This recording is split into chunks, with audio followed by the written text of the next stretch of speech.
ಪರಿಪೂರ್ಣನಲ್ಲ, ಪ್ರಾದೇಶಿಕನಲ್ಲ, ನಿರತಿಶಯದೊಳತಿಶಯ ತಾ ಮುನ್ನಲ್ಲ, ಶರಣನಲ್ಲ, ಐಕ್ಯನಲ್ಲ, ಪರಮನಲ್ಲ, ಜೀವನಲ್ಲ, ನಿರವಯನಲ್ಲ, ಸಾವಯನಲ್ಲ, ಪರವಿಹವೆಂಬುವಯದೊಳಿಲ್ಲದವ ನಿರಾಲಿಯನು ಜಗುರು, ಶಾಂತೇಶ್ವರನ ಶರಣನ ನಿಲುವು ಉಪಮೆಗೆ ತಾನನುಪಮ.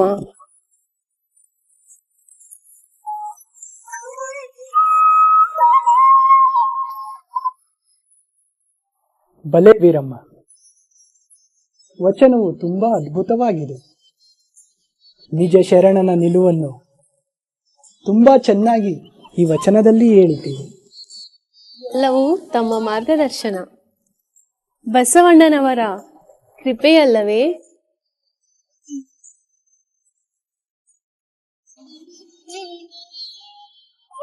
ಹೌದು, ಮಹಾಮಂತ್ರಿ ಬಸವೇಶ್ವರರು ಸ್ಥಾಪಿಸಿರುವ ಅನುಭವ ಮಂಟಪದ ಪ್ರಭಾವ. ಅನುಭವ ಮಂಟಪದ ಪ್ರಭಾವದಿಂದಾಗಿ ನಮ್ಮಂತ ನಿರಕ್ಷ ಕುಕ್ಷಿಗಳು ಅಕ್ಷರ ಕಲಿತು ಆತ್ಮ ಕಲ್ಯಾಣಕ್ಕಾಗಿ ವಚನ ರಚಿಸುವಷ್ಟರ ಮಟ್ಟಿಗೆ ಪ್ರಬುದ್ಧರಾಗಿದ್ದೇವೆ.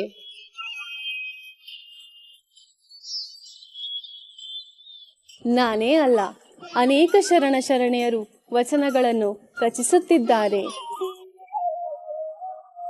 ವಿದ್ಯೆ, ಬುದ್ಧಿ, ಜ್ಞಾನ, ಅನುಭವ, ಸ್ವತಂತ್ರ, ಸಮಾನತೆಗಳು ಸಮಾಜದಲ್ಲಿ ಮಡುಗಟ್ಟಿವೆ. ಇವೆಲ್ಲವನ್ನು ನೋಡಿಯೇ ನಾವು ಜೈನ ಧರ್ಮದಿಂದ ಬಸವ ಧರ್ಮಕ್ಕೆ ಮನಸೋತು ಮತಾಂತರಗೊಂಡಿದ್ದಲ್ಲವೇ? ಬಸವ ಧರ್ಮಕ್ಕೆ ಬಂದು ಲಿಂಗ ದೀಕ್ಷೆ ಪಡೆದು ಅನುಭವ ಮಂಟಪದ ಶಿವಾನುಭವ ಗೋಷ್ಠಿಯಲ್ಲಿ ನಾವು ಪಾಲ್ಗೊಳ್ಳದಿದ್ದರೆ ನಾನು ವಚನ ರಚಿಸುವಷ್ಟು ಪಕ್ವವಾಗುತ್ತಿರಲಿಲ್ಲ.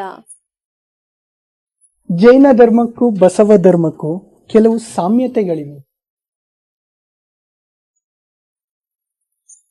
ಜೈನ ಧರ್ಮದಲ್ಲಿ ನಿರ್ವಾಣವನ್ನು ಬಸವ ಧರ್ಮದಲ್ಲಿ ಶೂನ್ಯ ಎಂದು ಹೇಳುತ್ತಾರೆ. ಅಲ್ಲಿ ಅಹಿಂಸಾ ಪರಮೋ ಧರ್ಮ ಅಂದರೆ ಇಲ್ಲಿ ದಯವೇ ಧರ್ಮದ ಮೂಲ, ಸಕಲ ಜೀವಾತ್ಮರಿಗೂ ಲೇಸನ್ನೇ ಬಯಸುವ ಕಲ್ಪನೆ ಇದೆ.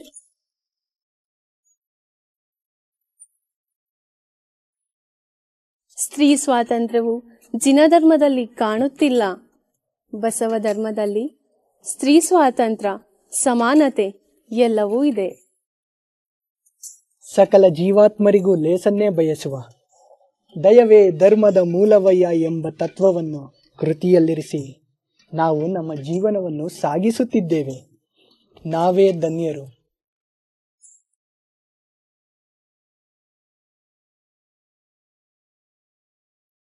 ಕ್ರಿಮಿಕೀಟಗಳಿಗೆ ನೋವಾಗದಂತೆ, ಸಸ್ಯಗಳಿಗೂ ಹಾನಿಯಾಗದಂತೆ ನಾವು ಬದುಕಿದರೆ ನಮ್ಮ ಜಿನಧರ್ಮವನ್ನು ಪಾಲಿಸಿದಂತಾಗುತ್ತದೆ.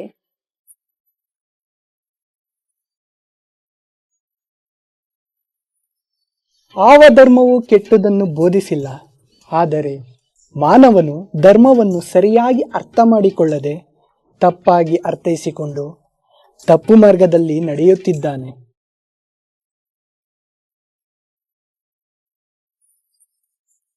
ಸ್ವಾಮಿ, ಅನುಭವ ಮಂಟಪಕ್ಕೆ ಹೋಗುವ ಸಮಯವಾಯಿತು.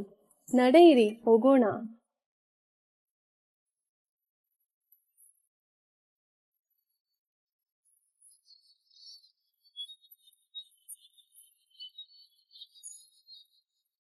ಶರಣಾಯುಧ ವೇಳೆಯ ನರಿವುದಯ್ಯ, ಭಕ್ತವ್ರತ ಈನ ನರಿದು ನೆರೆಯನಯ್ಯ, ನೆರೆದೆಡೆ ನರಕ ಗುರು ಶಾಂತೇಶ್ವರ.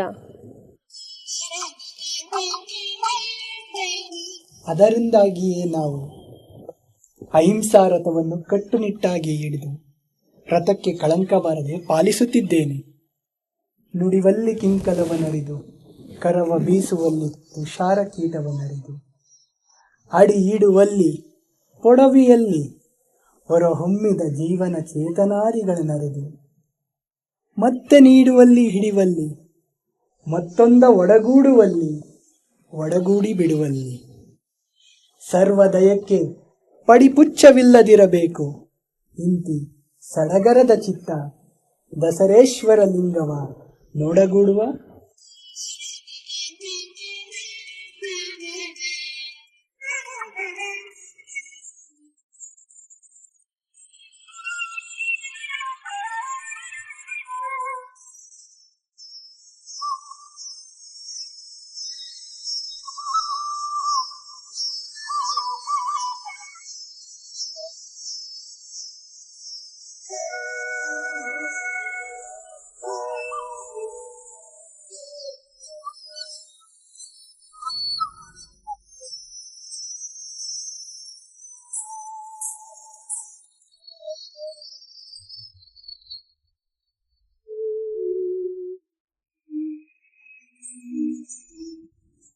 ವಂದನಹುದೆನ ಬೇಡ ವಂದನಲ ಎನಬೇಡ, ಉಭಯ ಉಳ್ಳನಕ್ಕೆ ಬಹುದುಃಖದ ಒಡಲು, ಅಮೃತವ ಕುಡಿಯ ಕೊಟ್ಟು ವಿಷವ ಕುಡಿದೆನನ ಬೇಡ, ವಿಷವ ಕುಡಿಯ ಕೊಟ್ಟು ಅಮೃತವ ಕುಡಿದೆನನ ಬೇಡ. ಆ ಗುಣ ತಮ್ಮಲ್ಲಿಯೇ ದುಷ್ಟವಾಗಿ ಶ್ರವನರಿದು ಅಂದೆಯ ಹೊರಬೇಡ. ಇಂತಿ ಗುಣವ ನಿನ್ನ ನೀ ಕೇಳಿ ತಿಳಿದರೆ ನಿನಗದು ಅನ್ಯ ಭಿನ್ನವಲ್ಲ, ಅದು ತನ್ಮಯಾಮೂರ್ತಿ ದಸರೇಶ್ವರ ಲಿಂಗವು.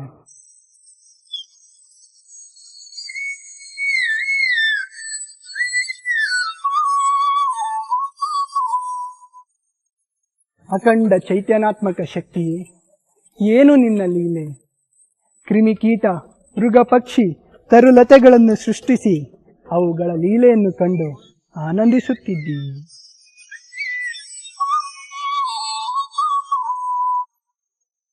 ನಿನಗೇನೋ ಆನಂದ, ಆದರೆ ಆ ಜೀವಿಗಳ ನೋವು ನಿನ್ನ ನೋವಲ್ಲವೇ? ನೀನೇ ಸೃಷ್ಟಿಸಿದ ನಿನ್ನ ಮಕ್ಕಳಲ್ಲವೇ?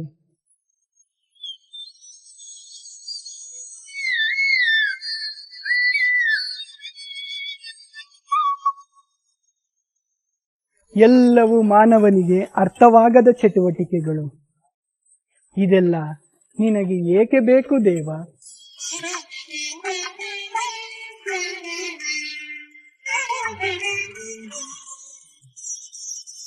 ಸರ್ವ ಜೀವ ನಿನ್ನ ಹಾಗೆ ಎಂಬೆನೆ, ಅದು ಭಿನ್ನ ಭಾವ. ತ್ರಿಗುಣಾತ್ಮಕರುಂಟು ನಿನಗನ್ಯವೆಂಬೆನೆ, ಆ ತ್ರಿಗುಣಾತ್ಮಕರೂ ನಿನ್ನ ತಿಲಾಂಶ. ಇಂತಿ ಸರ್ವಭೂತಕ್ಕೂ ನಿನ್ನ ದಯೆ, ಎನಗಿದೇಕೆ ಗೆಲ್ಲ ಸೋಲವೆಂಬ ಕುಲ್ಲತನ. ಎಲ್ಲ ಜೀವಕ್ಕೂ ಸರಿ ಅರುಣೋದಯದಂತೆ ಎನ್ನ ಚಿತ್ತದಲ್ಲಿ ಸರ್ವ ಜೀವಕ್ಕೂ ಎಲ್ಲಕ್ಕೂ ದಯವ ಮಾಡು ಚೆನ್ನ ದಸರೇಶ್ವರ ಲಿಂಗ.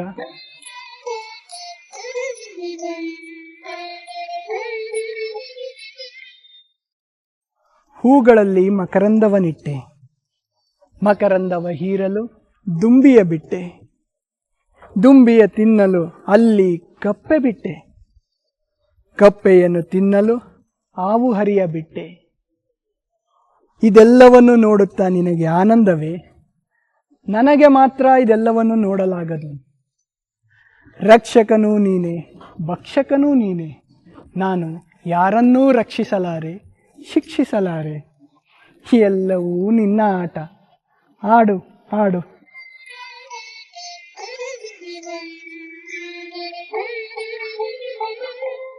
ಎಲುನರ ಚರ್ಮ ಮಜ್ಜೆ ಮಾಂಸದೊಳಗಾದ ಕ್ರಿಮಿ ಎನ್ನಂಗದೊಳು ಹುಟ್ಟಿ ಮಲ ಉಣ್ಣು ಉಗುಳುಗಳಲ್ಲಿ ಬೀಳುವುದಾ ಕಂಡು ಅವನಾ ರಕ್ಷಿಸಿದನು, ಅವ ಬೀಳಬೇಕೆಂದು ನಾ ಶಿಕ್ಷಿಸಿದೆನೆ.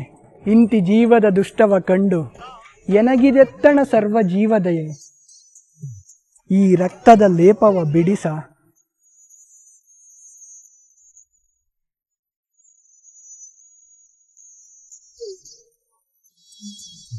ಆಹಾ, ಎಷ್ಟೊಂದು ಕ್ರಿಮಿಕೀಟಗಳು! ಇವುಗಳಿಗೆಲ್ಲ ಅಲ್ಲಲ್ಲಿಗೆ ಆಹಾರವನ್ನು ಒದಗಿಸಿದ್ದೀವಿ. ಕೆಲವು ಕೀಟಗಳು ನನ್ನ ರಕ್ತವನ್ನು ಹೀರುತ್ತಿವೆ. ಅಯ್ಯೋ, ಆಹಾ, ಎಷ್ಟು ಸುಂದರವಾಗಿದೆ! ಈ ಕೀಟವನ್ನು ನೋಡಿದರೆ ಒಡೆದು ಸಾಯಿಸಲು ಮನಸ್ಸೇ ಬರುತ್ತಿಲ್ಲವಲ್ಲ. ಎಷ್ಟು ಹಸಿವಿದೆಯೋ ಏನೋ, ಸಾಕಷ್ಟು ರಕ್ತ ಹೀರುವಿ. ಈರಲಿ ಈರಲಿ.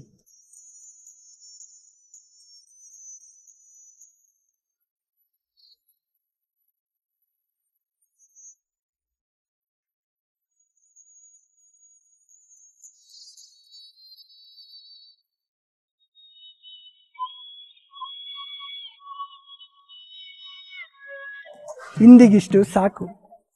ಶಿವಪೂಜೆಗೆ ವೇಳೆಯಾಯಿತು.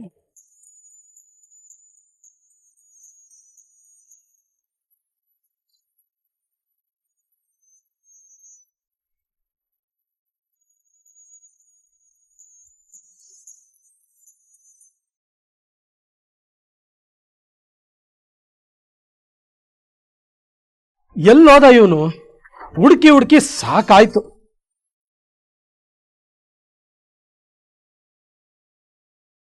ಎಲ್ಲಯ್ಯ ಹೋದ ಇವನು?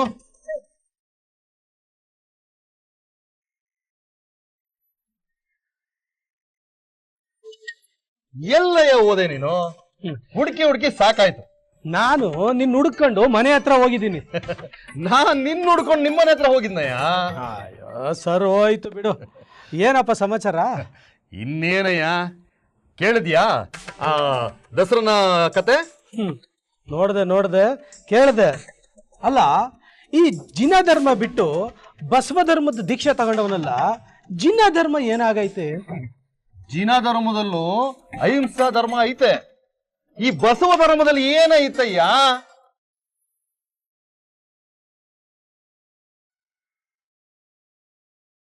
ಅಯ್ಯೋ, ಅವನ ಅಹಿಂಸಾ ಧರ್ಮ ನೋಡಬೇಕು.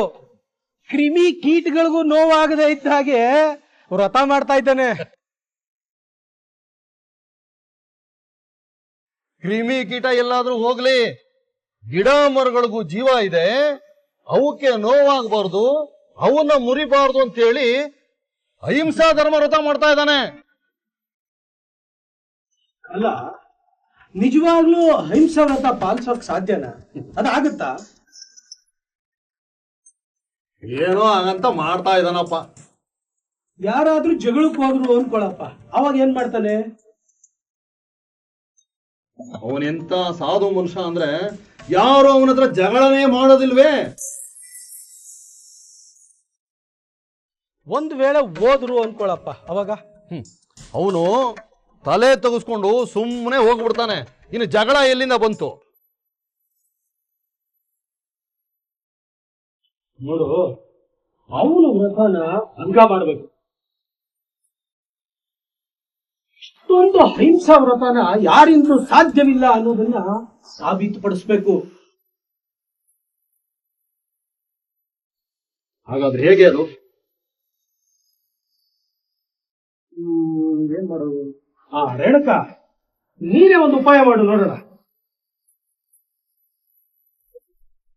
ಹಾ, ಅದು ಮುಳ್ಳುಗ ಬರ್ತಾ ಇದ್ದಾನೆ.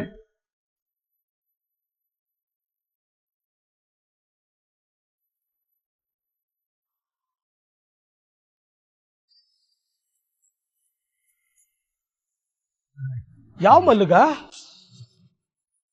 ಅದೇ ಕಿಡಿಗೇಡಿ ಮಧು ಮಲ್ಲುಗ. ಓಹೋ, ಅದೇ ಕಳ್ತನ ಮಾಡಿ ವಂಚನೆ ಮೋಸ ಎಲ್ಲ ಮಾಡಿ 2 ಕೈಗಳನ್ನು ಕಳ್ಕೊಂಡಲ್ಲ ಆ ಮಲ್ಲುಗ. ಅವನನ್ನೇ ನಮ್ಮ ಕಾರ್ಯಕ್ಕೆ ಉಪಯೋಗಿಸ್ಕೊಂಡ್ರೆ ಹೇಗೆ? ನೀನ್ ಹೇಳೋದೇನೋ ಸರಿ, ಆದ್ರೆ ಅವನು ಒಪ್ಬೇಕಲ್ಲ. ಒಪ್ಪದೆ ಏನ್ ಮಾಡ್ತಾನೆ? ಏನಾದ್ರೂ ಮಾಡಿ ಒಪ್ಪಿಸ್ಬೇಕು. ಬರ್ತಾವನೆ, ಬರ್ಲಿ.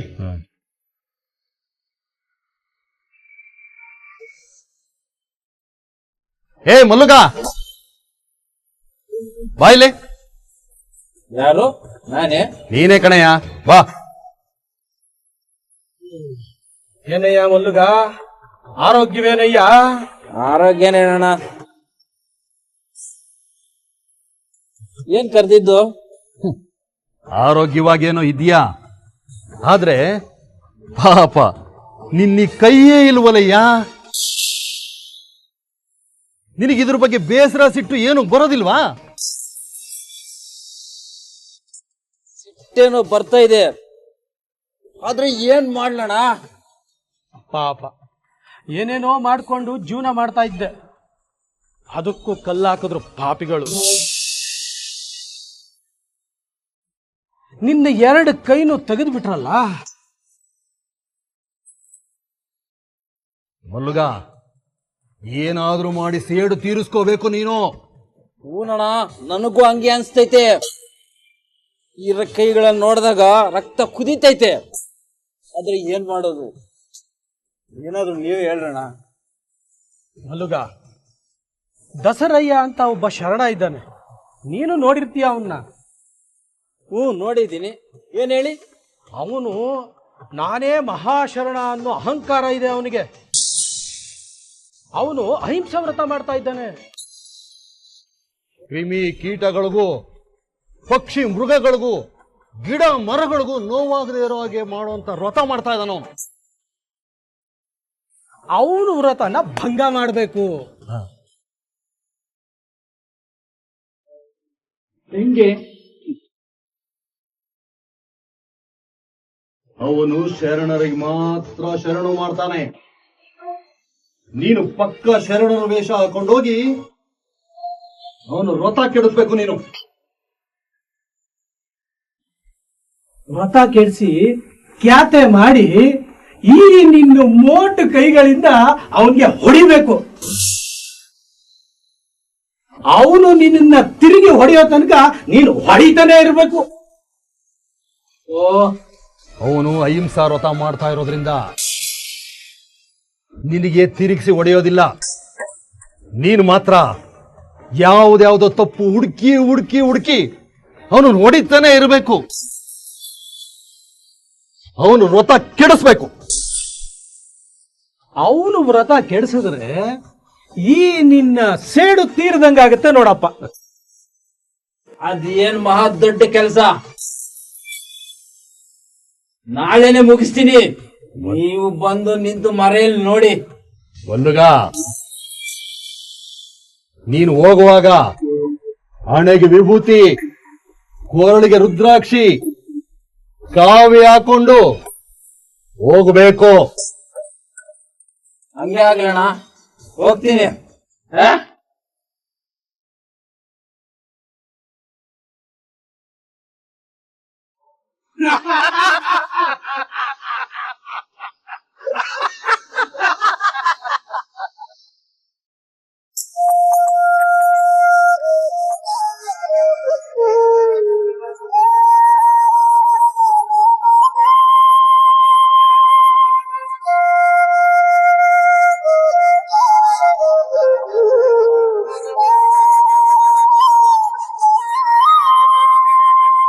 ಸರ್ವದಯ ವಸ್ತು ಬೀಜವಲ ನೀನು, ಮಲತ್ರಯ ಧೂರನೆ, ಸರ್ವ ಸಂತೋಷಿಯೇ ನಿಗರ್ವಿಯೇ, ದಸರೇಶ್ವರ ಲಿಂಗವೇ ತತ್ಯಮಿತ್ಯವ, ಬಿಟ್ಟನಗೆ ಕಾರುಣ್ಯ ಪ್ರಸಾದವ ಕರುಣಿಸಯ್ಯ.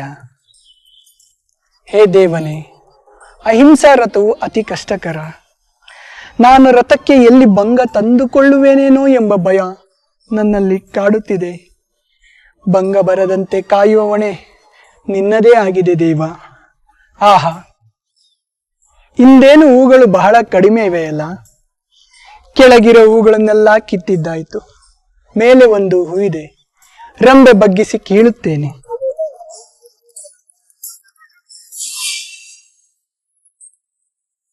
ಅಯ್ಯೋ, ಹೂ ಕೀಳುವಾಗ ರಂಬೆ ಮುರಿಯಿತಲ್ಲ.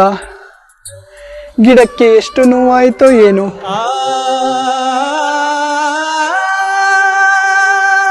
ನಾನೆಂತ ಪಾಪಿ, ಅನ್ಯಾಯವಾಗಿ ರೆಂಬೆ ಮುರಿದು ರಥಭಂಗ ಮಾಡಿದೆನಲ್ಲ.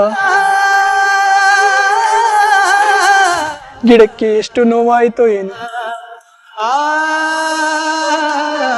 ಮುರಿದ ರೆಂಬೆಯ ಭಾಗದಲ್ಲಿ ರಕ್ತ ಕಾರಿದಂತೆ ನನ್ನ ಕಣ್ಣುಗಳಿಗೆ ಕಾಣುತ್ತಿದೆಯಲ್ಲ. ಏನು ಮಾಡಲಿ, ಗಿಡದ ನೋವೇ ಲಿಂಗದ ನೋವು. ಸಕಲ ಚರಾಚರ ವಸ್ತುಗಳಲ್ಲಿಯೂ ನೀನಿರುವಾಗ ಈ ಗಿಡಕ್ಕೂ ನೋವಾಗದಿಹುದೆ.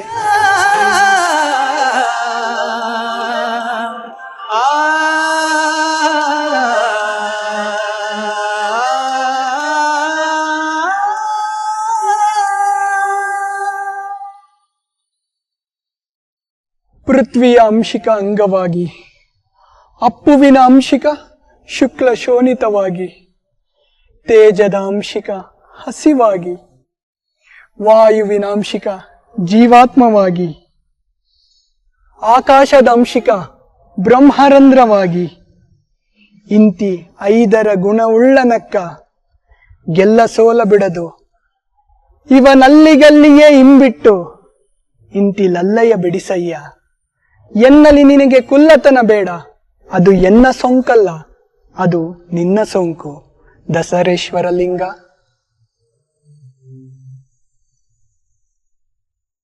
ಹೀಗೆ ಗಿಡದಿಂದಲೇ ಹೂ ಕೀಳಬೇಕಾದರೆ ಒಂದಲ್ಲ ಒಂದು ದಿಸ ರೆಂಬೆ ಮುರಿಯುವುದೇ. ಆದರೆ ಗಿಡದಿಂದ ಹೂಗಳನ್ನು ಕೀಳುವುದೇ ಬೇಡ. ಗಿಡದಿಂದ ಉದುರಿದ ಹೂಗಳನ್ನು ಆರಿಸಿ ತಂದು ಪೂಜೆಗೆ ಒಯ್ಯುತ್ತೇನೆ. ಉದುರಿ ಬೀಳುವನಕ್ಕ ನಿನ್ನ ಹಂಗು, ಉದುರಿ ಬಿದ್ದಲ್ಲಿ ಎನ್ನೊಡವೆ. ನಾ ಪೂಜಿಸಿದ ನಕ್ಕ ದೇವ, ಎನ್ನ ಪೂಜೆಗೊಳಗಾದಲ್ಲಿ ನೀ ಭಕ್ತ, ನಾ ನಿತ್ಯ. ಇಂತಿ ಸರ್ವರ ದಯಾವಸ್ತು ಬೀಜವಲ, ಸರ್ವ ಮಲತ್ರಯ ದೂರ, ಸರ್ವಾಂಗ ಸಂತೋಷ ನಿಗರ್ವಿ. ದಸರೇಶ್ವರ ಲಿಂಗವ ತತ್ಯ ಮಿಥ್ಯದವನಲ್ಲ.